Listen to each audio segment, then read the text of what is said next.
तो आज जो है डेट है हमारी 15 जून 2022। आज हम लोग टॉपिक ले रहे हैं, बहुत इम्पोर्टेंट टॉपिक है, विदेशी यात्री। विदेशी यात्री प्रतियोगी परीक्षाओं के लिए ये टॉपिक बहुत इम्पोर्टेंट है। इस टॉपिक से एक क्वेश्चन पूछा जरूर जाता है। कोई भी आप एग्ज़ाम दें, वो यूपीएससी का एग्ज़ाम हो, आपका स्टेट पब्लिक सर्विस कमीशन के कोई भी एग्ज़ाम हो, ये सब एग्ज़ाम्स में बहुत इम्पोर्टेंट टॉपिक है। अभी रेलवे के एग्ज़ाम हुए हैं, उनके लिए भी बड़ा इम्पोर्टेंट टॉपिक है ये। तो विदेशी यात्रियों में हम लोग देखते हैं भारत आने वाले विदेशी यात्री। तो इसमें सबसे पहले जो विदेशी यात्री आया है उसका नाम था मेगास्थनीज। मेगास्थनीज ये मेगास्थनीज जो है वो चंद्रगुप्त मौर्य के समय आया है। चंद्रगुप्त मौर्य के समय। और भारत में इसने जो बुक लिखी है उसका नाम है इंडिका। भारत के बारे में जो कोई भी उसने यहाँ पर देखा सुना समझा, वो इंडिका नाम की किताब में लिख दिया है। मेगास्थनीज ने इंडिका में लिखा हुआ है कि ये यहाँ पर दास नहीं होते थे। मेगास्थनीज ने इंडिका में लिखा है कि यहाँ दास नहीं होते थे। दास नहीं होते थे भारत में, यानी कि दासों की स्थिति इतनी अच्छी स्थिति होती थी कि यहाँ पर उसको दिखाई पड़ा कि दास नहीं होते। इसके अलावा इसमें एक टॉपिक पूछा जाता है कि मेगास्थनीज ने कृष्ण को क्या कहा। तो कृष्ण को ये कहता है हेराक्लीज। कृष्ण हेराक्लीज कहता है, कृष्ण को कहता है, कृष्ण की उपासक लोग होते थे। और शिव को कहता है डायोनिसस। शिव को कहता है डायोनिसस, ये कहता है मेगास्थनीज अपनी इंडिका में। अब सवाल ये है कि इंडिका जो बुक है वो हमको नहीं मिलती है, क्योंकि इंडिका के तथ्य जो फैक्ट हैं वो कुछ पश्चिमी इतिहासकार हैं, उनके अंशों में वो लिखा हुआ मिलता है। तो इसके लिए आपको बताएं कि एक यूनानी विद्वान हुए हैं, उनका नाम है E.A. श्वानबैक। E.A. श्वानबैक। इन्होंने बहुत दिनों के बाद मेगास्थनीज के बारे में, उसके कार्यों को नोट किया, अंशों को नोट किया और एक बुक का नाम दिया।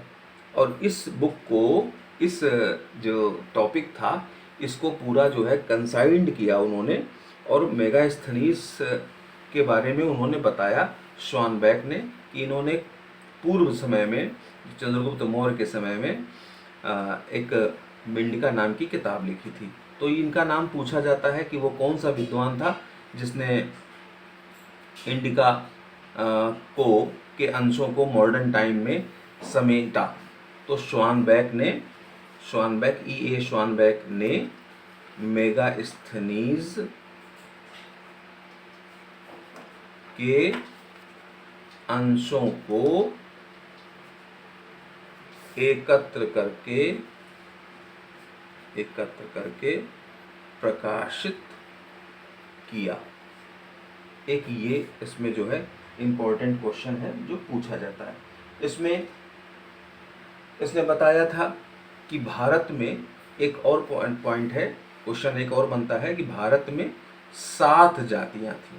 भारत में 7 जातियां थीं। आप लोगों को मालूम है भारत में वर्ण व्यवस्था की जो बात आती है उसमें 4 ही जातियों के बारे में, 4 वर्णों के बारे में बताया गया, लेकिन ये कहता है कि 7 जातियां थी। उसमें कृषक को उसने अलग रखा है, पंडित को अलग रखा है, क्षत्रिय को अलग रखा है, अलग अलग रखा हुआ है सबको। तो इस प्रकार से हम देखते हैं कि मेगास्थनीज चंद्रगुप्त मौर्य के समय में आया। ये सेल्यूकस निकेटर का दूत था। एक ये भी बात लिख लेते हैं, सेल्यूकस निकेटर का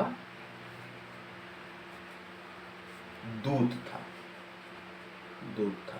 जब सेल्यूकस चंद्रगुप्त मौर्य से हार गए 305 AD में, तो उसके बाद मेगास्थनीज को उन्होंने चंद्रगुप्त मौर्य के दरबार में भेजा है। तो सेल्यूकस निकेटर का ये दूत था, एम्बेसडर था, और उसी वजह से ये चंद्रगुप्त मौर्य के दरबार में आया था। इसको हम ये भी कह सकते हैं कि हेलेनिस्टिक काल में आया है, हेलेनिस्टिक काल में आया, काल में आया। इतने ही क्वेश्चन मेगास्थनीज के बारे में बनते हैं और क्वेश्चन नहीं बनते हैं, ठीक है। एक ये कह सकते हो कि जो इसके अंश जिन राइटर्स ने लिखे उनका नाम क्या था, तो उसके नाम भी हम आपको लिखाई दे रहे हैं कि जिन्होंने मेगास्थनीज के अंशों को लिखा था। उसमें एक एरियन थे जिन्होंने लिखा है, मेगास्थनीज के बारे में बताया अपनी किताबों में। एक स्ट्रैबो थे, इन्होंने बताया है। दूसरे प्लिनी थे, प्लिनी, इन्होंने बताया है। और एक नाम और मिलता है डायोडोरस, डायोडोरस, इन्होंने मेगास्थनीज के अंशों को लिखा है। तो ये पहला यात्री था, विदेशी यात्री, जो इंडिया में आया। दूसरा, अगर हम इम्पोर्टेंट यात्री की बात करते हैं, दूसरे इम्पोर्टेंट यात्री की, तो वो है हेलियोडोरस, हेलियोडोरस। ये भी एक दूसरा विदेशी यात्री है। ये किसके समय आया? ये आया, हिंद यवन शासक थे उस समय, भाग अंतिअल्किदस। तो हम यहाँ पर लिखेंगे ये हेलियोडोरस कौन था? ये राजदूत था। इसके बारे में कई क्वेश्चन बनते हैं, कौन कौन से क्वेश्चन बनते हैं हम ये भी बताएंगे आपको। तो ये राजदूत था। किसका राजदूत था? ये था हिंद यवन शासक, हिंद यवन शासक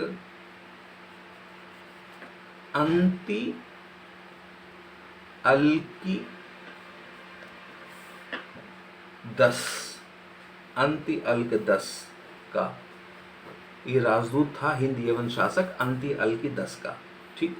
अच्छा, इसके बाद ये आती है बात कि ये एम्बेसडर इंडिया में किसके समय आया? तो उस समय इंडिया में शुंग लोग का शासन था। तो शुंग शासक, ये 5वें शुंग शासक थे। तो शुंग शासक ब्रैकेट में हम लिख रहे हैं 5वें, भागभद्र, भागभद्र के समय आया। तो एक तो आपको ये जानकारी हो गई कि हेलियोडोरस कौन थे। हेलियोडोरस यूनानी या यवन, यूनानी या इसको हम कह सकते हैं यवन राजदूत थे। हिंद यवन शासक, इंडो ग्रीक रूलर भी कहते हैं इनको हम, इंडो ग्रीक, इंडो ग्रीक बोले, अंग्रेजी में बोले तो इंडो ग्रीक, और हिंदी में बोले तो हिंद यवन शासक। तो हिंद यवन शासक या इंडो ग्रीक रूलर अंतिअल्किदस के दूत थे, और ये इंडिया में आए थे शुंग शासक भागभद्र के समय में। अच्छा, ये शुंग शासक ये कब हुए? तो ये शुंग शासक हुए 113 बीसी में ये आया, 113 बीसी में आया, ठीक है। अच्छा, इसके बाद ये कहाँ से आया? ये यहाँ से आया। और उस समय ये जो अंतिअल्किदस थे, इनकी राजधानी क्या थी? तो हम लिख सकते हैं कि हिंद यवन शासक की राजधानी तक्षशिला थी। तक्षशिला, वही तक्षशिला जिसको हम तक्षशिला विश्वविद्यालय के नाम से जानते हैं। तो तक्षशिला राजधानी थी, वहाँ पर हिंद यवन शासक शासन करते थे। अंतिअल्किदस नाम था उनका। ये एक इंडो ग्रीक रूलर थे, और इनका दूत था हेलियोडोरस, जो इंडिया में आया था। उस समय भागभद्र का समय था। भागभद्र शुंगों के 5वें शासक थे, इनके समय आया। अब आया तो इसने क्या किया? तो ये बहुत महत्वपूर्ण आज हो जाता है टॉपिक इस दृष्टिकोण से कि हेलियोडोरस ने इंडिया में आकर के कहाँ आया? ये आया मध्य प्रदेश, मध्य प्रदेश के विदिशा में। विदिशा, आप जानते हैं विदिशा मध्य प्रदेश में विदिशा है।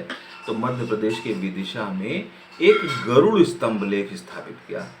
गरुड़, अभी हम बताएंगे कि गरुड़ के स्तंभ लेख की क्या इंपॉर्टेंस है। गरुड़ स्तंभ लेख, स्तंभ लेख मतलब आप कह सकते हैं पिलर इंस्क्रिप्शन, है ना। Garuda pillar inscription, pillar inscription,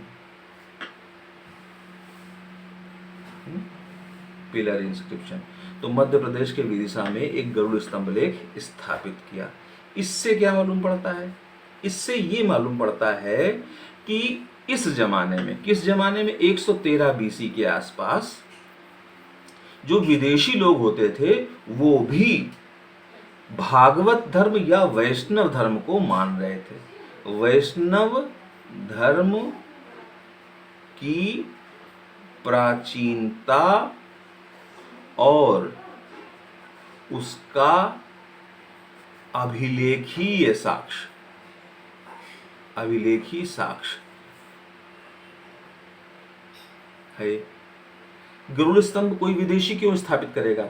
निश्चित रूप से वो भागवत धर्म में या वैष्णव धर्म में आया होगा, वैष्णव धर्म के प्रति वो समर्पित हुआ होगा, इस वजह से उसने गरुड़ स्तंभ लेख स्थापित किया। तो इसकी इंपॉर्टेंस ये है कि हेलियोडोरस ने एक गरुड़ स्तंभ लेख स्थापित किया। वो गरुड़ स्तंभ लेख कहाँ है? वो विदिशा में है, और ये वैष्णव धर्म की प्राचीनता और उसके अभिलेखी प्रमाण को प्रमाणित करता है। तो ये आपको हमने दूसरा बताया कि हेलियोडोरस आया। उसके बाद हम देखते हैं एक तीसरा इंपॉर्टेंट जो विदेशी यात्री है, कालक्रम की दृष्टि से हम देख लेते हैं, तो फायान है। फायान, फायान आ रहा है। अब फायान की क्या विशेषता है? फायान जो है 400 एडी में आया। जैसे कि नाम से मालूम पड़ रहा, सभी लोगों को मालूम भी है कि ये चीनी यात्री, जो आप लोगों को मालूम है वो मैं नहीं बताऊंगा, जो नहीं मालूम है उसी के बारे में हम लोग चर्चा करेंगे। तो 400 एडी में फायान आया। फायान एक चीनी यात्री था, ये आपको मालूम है। इसकी विशेषता एक ये क्वेश्चन बन सकता है कि इसने किस शहर में रह करके किसी भाषा का अध्ययन किया था? जी हाँ, ये भारत के वाराणसी शहर में रहा। वाराणसी शहर में रहा और संस्कृत का अध्ययन किया, संस्कृत भाषा का अध्ययन किया, संस्कृत का अध्ययन किया। ठीक है, संस्कृत भाषा का अध्ययन किया।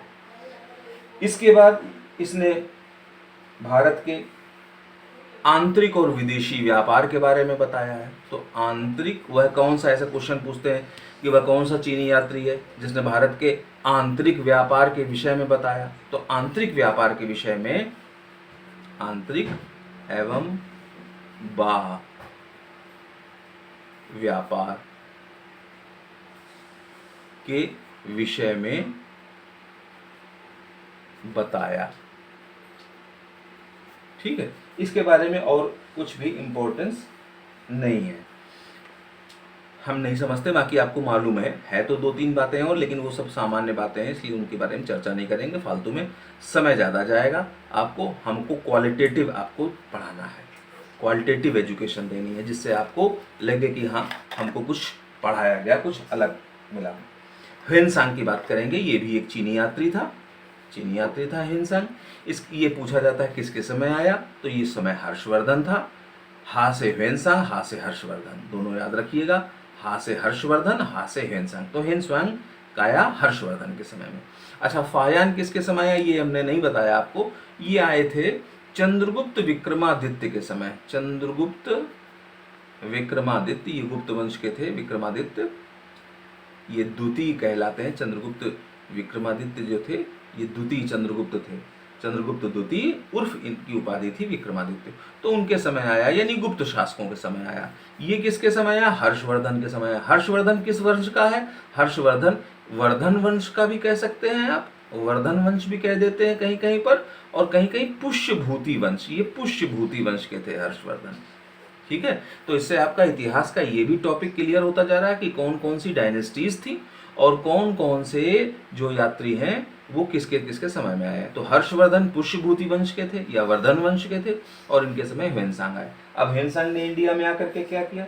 इन्होंने जो भारत में रहे, इन्होंने सीयूकी नाम के ग्रंथ में लिखा। सीयूकी नामक ग्रंथ में भारत के बारे में जो भी देखा सुना वो लिख दिया। सीयूकी ग्रंथ में, नामक ग्रंथ में लिखा, भारत का वर्णन किया सीयूकी नाम के ग्रंथ में।